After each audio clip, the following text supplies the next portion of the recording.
Geez, I always seem to make a video when I get a pimple. I wonder if that's a correlation to something. Hello everybody, Xyno here, and we're going to take a break from normal gaming stuff to go delve into my magical space of PC gaming, because that's where I apparently like to just stay while I'm not making videos. But we're going to talk about the weird 40 series graphics cards, especially with DLSS 3, because it's very controversial, and I can agree with some of the problems it has in terms of its AI frame generation, but there is something I do want to talk about that I feel like this type of, what would you call it, technology can actually be very beneficial if it works properly for the VR space.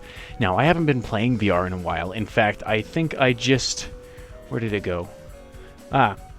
My light sensor bar for my Valve Index finally pooped out, so I'm going to have to get another one. But when I found out it did break the other day, it did make me think that, hey, they just announced the technology how DLSS 3 works in terms of interrupting frames into other frames to make it perceive more smoothly. Well, VR kind of does that. They usually do that artificial smearing to make sure when you lag, things don't make you want to throw up in terms of visual distortion.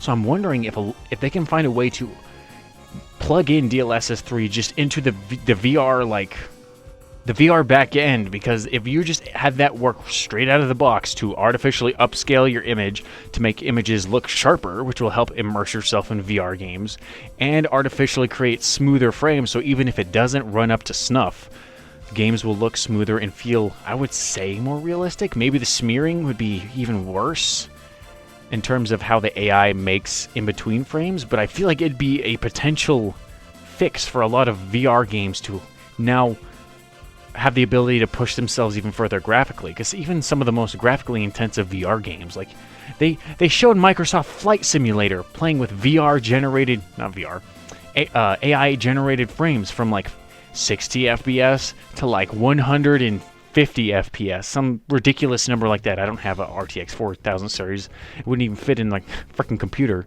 But imagine using that technology while in VR. I haven't really seen anybody do that yet. And that's the only title I know that supports DLSS 3 right now that has guaranteed VR support. So I wonder if someone can make a video where they turn that on and play in VR and see if it makes the experience much better. Because in order to even play VR in Microsoft Flight Sim, you have to crank the settings and resolution so low, it's not as immersive.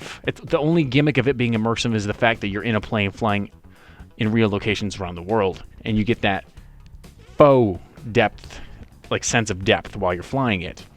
Now, once they get the controls where you can actually like control the yoke and stuff a lot better, then I'm divulging to a random tangent off to find Microsoft Flight Sim, but you know what I mean in terms of just using that technology to artificially smoothen the frame so you still have perceived resolution and smoothness.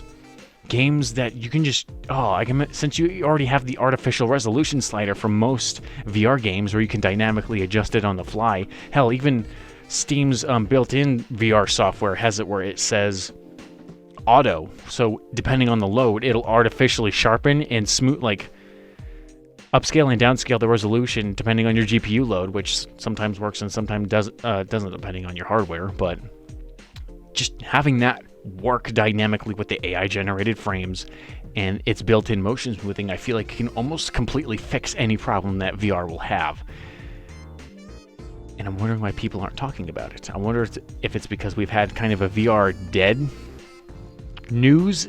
I don't know what if we've had like a little bit of a dead spot in VR titles lately. There's nothing cool coming out.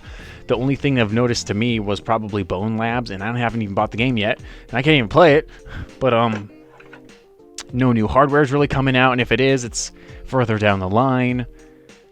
Any games that are out now have already been criticized, and criticized is the wrong word, reviewed to the nth degree. But I just feel like this, if someone can just simply add like a driver, because I know if they add a driver, this could probably like self-fix most of the games. I've already said it 50,000 times. The one thing I want to divulge a little bit in terms of the easy scalability, like the ability to inject this type of technology into VR, is people have already gotten the way to put in AMD's FSR technology into VR, and it works pretty well.